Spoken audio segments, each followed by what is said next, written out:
성경 공독하겠습니다. 로마서 14장입니다. 13절부터 우리 마지막 23절까지입니다. 우리 한 절씩 교독하겠습니다. 제가 먼저 봉독합니다.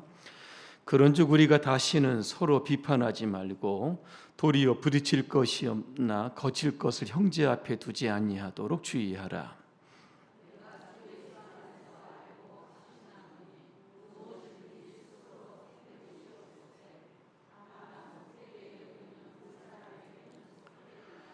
만일 음식으로 말미암아 내 형제가 근심하게 되면 이는 내가 사랑으로 행하지 아니함이라. 그리스도께서 대신하여 죽으신 형제를 내 음식으로 망하게 하지 말라. 하나님의 나라는 먹는 것과 마시는 것이 아니요 오직 성령 안에 있는 의와 평강과 희락이라.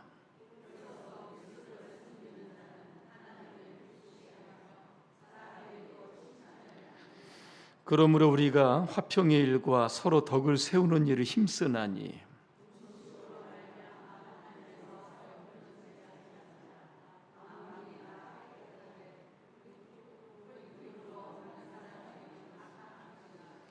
고기도 먹지 아니하고 포도주도 마시지 아니하고 무엇이든지 내 형제로 거리끼게 하는 일을 아니함이 아름다우니라.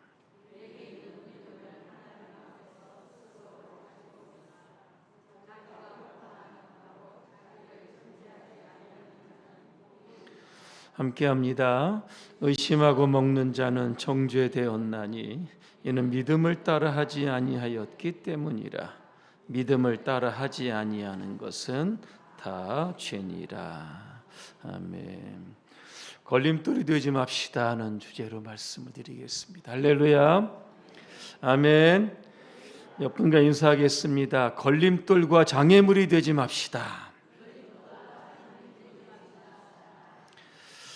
오늘 본문이 주는 겨우 몇 가지 말씀을 드리려고 합니다. 첫째는 우리가 서로 비판하지 말고 걸림돌과 장애물이 되지 말아야 합니다. 13절에 보니까 그런즉 이렇게 시작이 됩니다. 앞에 말을 이어서 시작되는 건데 앞에 11절과 12절에 보니까 이런 말씀이 있습니다. 우리가 이 땅을 떠나 하나님 앞에 갑니다. 심판대 앞에 다 저와 여러분들이 서게 될 겁니다. 그때는 우리가 이 땅에 살았던 모든 일을 직고한다 그랬습니다. 직고가 뭡니까? 이실직고 아시죠? 이실직고하는 겁니다. 무슨 뜻입니까? 숨기거나 거짓말을 하지 않고 사실 그대로 말하는 것, 이게 이실직고하는 겁니다. 그래서 우리가 이 땅에서 하나님 우리의 삶을 다 보십니다. 그죠? 하나님 나라에서 거짓말이 통하지 않는 겁니다. 그래서 신앙생활을 잘해야 되고 투명하고 정직하게 해야 되는 이유가 바로 여기에 있는 겁니다. 그러면 13절에 말씀합니다. 서로 비판하지 말라. 비판이라고 하는 단어를 보니까 정죄하고 판단한다 이런 뜻을 담고 있습니다. 우리는 늘 비판하는데 익숙합니다. 그것은 내가 이미 재판장이 되었다는 뜻이고 하나님이 되었다라고 하는 뜻입니다. 우리는 불완전합니다. 그죠? 그래서 누군가의 일부를 가지고 전부를 판단하고 저 사람 안 되겠는데 이렇게 판단하는 것을 멈추어야 된다는 겁니다. 또 하나 교회 안에서 부딪힐 것, 거칠 것, 다른 사람 앞에 두지 말라. 세번역에 보니까 이렇게 되어 있습니다. 부딪힐 것을 장애물로 표현했고 거칠 것을 걸림돌로 번역을 합니다. 공동 번역은 이렇게 번역을 합니다. 넘어지게 하는 일과 죄를 짓게 하는 일, 이렇게 번역이 되어 있는 겁니다. 누군가 나 때문에 넘어진다라고 하면 내가 장애물이 될 겁니다. 그죠? 누군가 시험에 들었다라고 하면 내가 누군가에게는 걸림돌이 되었다라고 하는 뜻이죠. 그래서 우리는 걸림돌과 장애물이 아니라 누군가 나를 밟고 올라설 수 있는 디딤돌이 될 수 있어야 하고, 신앙을 잘 이어갈 수 있도록 우리가 옆에서 이렇게 지지할 수 있는 지지대의 삶을 살아야 하는 겁니다. 요즘 새벽에 제가 마태복음 강의를 합니다. 어저께는 마태복음 18장을 강의를 했는데, 여기에 보면 다른 사람을 실족하게 하는 사람들이죠. 넘어지게 하는 사람들입니다. 이런 사람들에 대해서 하나님께서 경고의 말씀을 하시는데, 어떤 말씀을 하냐면 이런 말씀을 주십니다. 6절입니다. 누구든지 나를 믿는 자 중에 하나를 실족하게 하면 차라리 연자 맷돌이 그 목에 달려서 깊은 바다에 던져지는 것이 낫다, 이런 표현을 하고 있습니다. 실족하게 하는 일이 없을 수는 없으나 실족하게 하는 자는 화가 있다, 역시 7절에 말씀하고 있는 겁니다. 그래서 우리는 끝까지 누구에게 디딤돌이 될 수 있어야 되고, 끝까지 격려하고 지지하고 위로하고 신앙을 끝까지 지켜갈 수 있도록 우리는 후원자가 될 수 있어야 하는 겁니다. 두 번째는 음식으로 형제를 근심하게 하지 말아야 하는 겁니다. 바울은 어떤 사물을 볼 때 가치 중립적인 이런 관점을 가지고 쳐다보았습니다. 가치 중립적이라고 하는 게 뭘까 제가 한번 찾아봤더니 이렇게 되어 있습니다. 어떠한 특정한 가치관이나 태도에 치우치지 않는다. 자, 그럼 14절에 뭐라고 말씀합니까? 무엇이든지 스스로 속된 것이 없으되 다만 속되게 여기는 그 사람에게는 속되니라, 이렇게 되어 있는 겁니다. 속되다 어떤 뜻입니까? 부정하다라고 하는 뜻입니다. 세상에 하나님 지으신 모든 것들이 다 선합니다. 그런데 내 관점에서 보니까 속되고 부정한 것 같아, 그죠? 그렇게 생각하는 사람에게는 바로 속되다, 오늘 이렇게 말씀하고 있는 겁니다. 오늘 음식은 전에 말씀드렸던 것처럼 신전에서 나온 고기입니다. 이걸 상인들이 좀 싸게 사서 시장에서 막 파는 거죠. 믿음 있는 사람들은 그 음식을 마음대로 먹습니다. 네. 뭐 음식 우상은 있는 것도 아니고 사람들이 만들어낸 거기 때문에 이게 전혀 먹어도 상관이 없다는 겁니다. 바울도 그렇게 여러분 가르쳤습니다. 그런데 믿음이 약한 사람들이 있습니다. 어떻게 우상에게 드린 고기를 믿는 사람들이 먹을 수 있어? 우상에게 절하는 것과 똑같다, 우상 제사에 참여하는 사람들과 똑같다, 이런 시각으로 본 것 같습니다. 그러면 고기를 마음껏 먹는 사람들은 고기를 먹지 않고 쳐다보는 사람들 향해서 뭐라고 이야기하겠습니까? 너희들 믿음이 작아서 그래. 나처럼 믿음이 크면 이거 아무것도 아니야, 음식 먹어도 돼, 이런 식으로 이야기를 여러분 했던 겁니다. 바울이 뭐라고 이야기합니까? 당신들은 그런 고기를 아무렇게나 않게 먹을 수 있어도 그것 때문에 믿음이 약한 사람들이 시험에 들거나 실족하게 되면 바로 당신들이 장애물이 되고 걸림돌이 된다, 이렇게 말씀하고 있는 겁니다. 그래서 성경에 보니까 이렇게 믿음이 연약한 사람들을 배려하는 것, 이게 오늘 아름답다, 오늘 성경에 그렇게 표현하고 있는 겁니다. 16절에도 말씀합니다. 너희의 선한 것이 비방을 받지 않게 하라, 그렇게 말씀합니다. 먹는 거 전혀 문제가 되지 않습니다, 그죠? 하지만 그런 일 때문에 누군가 근심하게 된다고 하면 그것도 절제할 수 있어야 되고 포기할 수 있어야 된다. 누구를 위해서?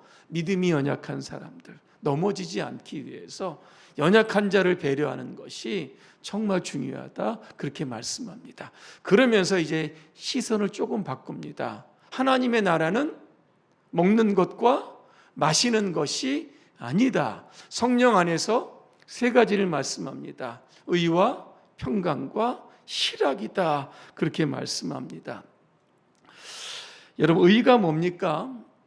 하나님과의 바른 관계에서 오는 삶입니다. 하나님 보실 때 너 참 신앙생활 잘하고 하나님을 잘 믿네, 의로운 백성으로 살아가고 있다, 그죠? 이렇게 인정을 받는 겁니다.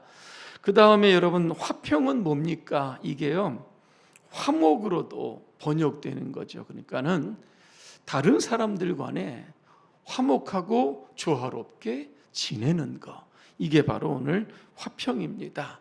실학은 뭡니까? 구원받은 백성들 때문에 마음에 늘 기쁨이 넘치죠. 구원의 감격 때문에 늘 즐겁게 살아가는 것을 뜻하는 겁니다. 자, 이렇게 살면 오늘 18절에 뭐라고 말씀합니까? 이게 하나님을 기쁘시게 하고 사람들에게 칭찬을 받는다, 이렇게 표현하고 있습니다. 그런데 우리가 하나님 잘 믿는데, 그죠? 다른 사람들과의 굉장히 불효하고 다툰다라고 하면, 그래서 우리의 구원이 기쁨이 자꾸 사그라지고 떨어진다라고 하면 우리의 신앙에 문제가 있다, 이렇게 진단해라라고 하는 뜻을 담고 있습니다. 그러면 우리가 교회 안에서 어떤 일을 해야 할까? 그죠? 믿음이 연약한 사람들을 세워주기 위해서 무엇이 필요한지를 바울은 말합니다. 19절에 보니까 우리가 화평의 일과 서로 덕을 세우는 일을 힘써라 그랬습니다. 성령은 하나 되게 하시죠. 그래서 화평한 겁니다. 하지만 사탄은 불화를 조장합니다. 그죠? 서로를 싸우게 만들고 증오하고 갈라지게 만드는 겁니다. 교회가 화평하지 않으면 어떻게 됩니까? 결국은 쪼개지는 그런 교회들 굉장히 많은 겁니다. 성경에 보니까 화평하게 하는 자가 복이 있고, 화평의 열매가 뭔지 아십니까? 의의 열매를 맺는다. 야고보 3장 18절에 분명히 말씀하고 있습니다. 의하고 화평은 같이 가는 거죠. 하나님 잘 믿으면 성도들 간에도 화목하게 지낸다, 이거 말씀하고 있는 겁니다. 덕을 세운다 그랬습니다. 베드로는 믿음의 덕을 세운다, 이렇게 이야기를 합니다. 덕이 뭘까 이렇게 보니까 고린도전서 10장 23절과 24절에 제가 읽어드립니다. 모든 것이 가하나 모든 것이 유익한 것이 아니요 모든 것이 가하나 모든 것이 덕을 세우는 것이 아니니, 그 다음입니다. 누구든지 자기의 유익을 구하지 말고 남의 유익을 구하라. 그죠?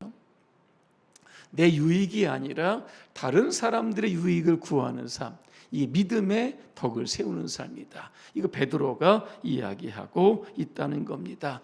오늘 힘쓰다 이렇게 이야기합니다. 힘쓰다를 단어를 보니까요, 전쟁을 하다가 적이 쫓겨가면요, 같은 죽을들 상동 막 사력을 다해서 적을 잡기 위해서 달려가는 것을 뜻하는 단어가 바로 힘쓰다라고 하는 겁니다. 교회 안에서 우리가 사력을 다해서 좀 죽을 만큼 최선을 다해서 해야 되는 일이 뭐느냐? 오늘 화평의 일입니다. 그리고 내 덕이 아니라, 그죠? 다른 사람들의 덕을, 유익을 구하는 사람을 위해서 오늘 최선을 다하라고 하는 뜻입니다. 그래서 오늘 20절에 세번역 이렇게 말씀합니다. 하나님이 이룩해 놓으신 것을 음식 때문에 망치는 일이 없도록 하십시오, 그렇게 말씀하고 있다라고 하는 겁니다. 예수를 믿으면서 가장 문제되는 게 아마 술하고 담배 아닐까, 이렇게 생각됩니다.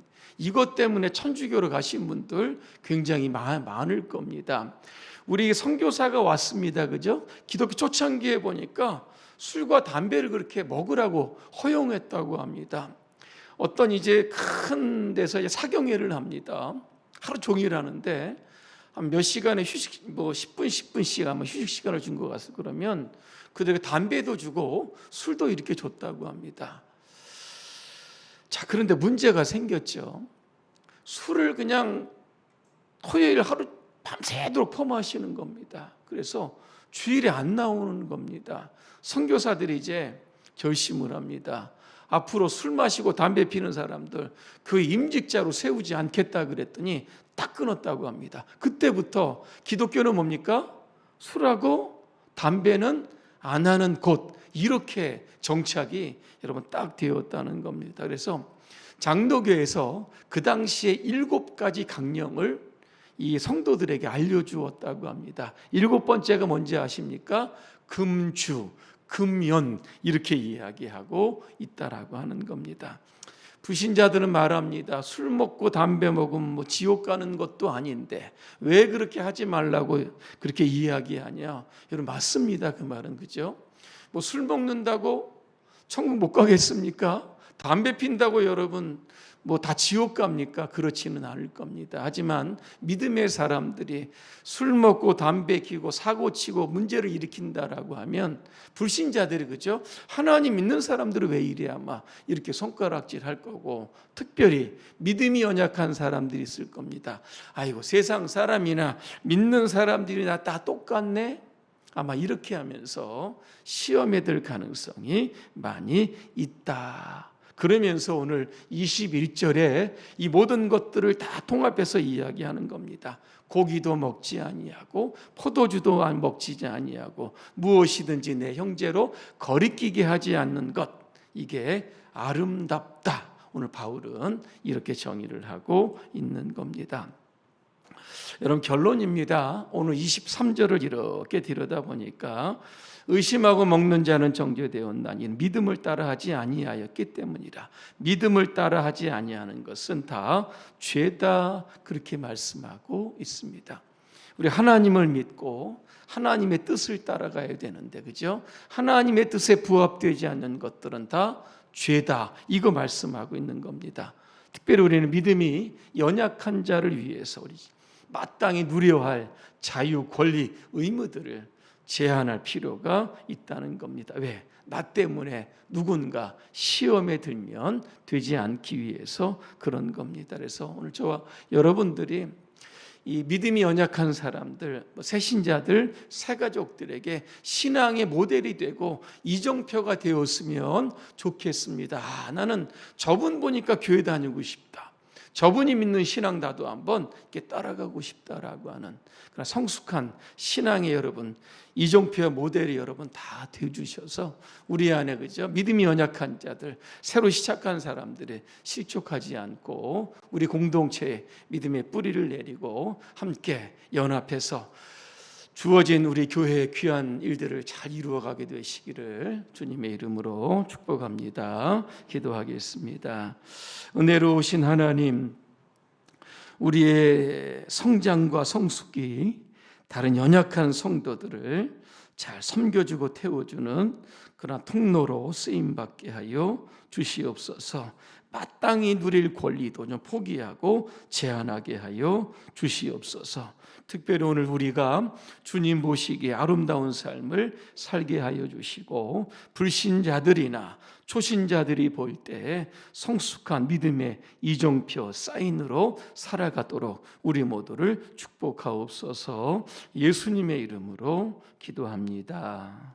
아멘.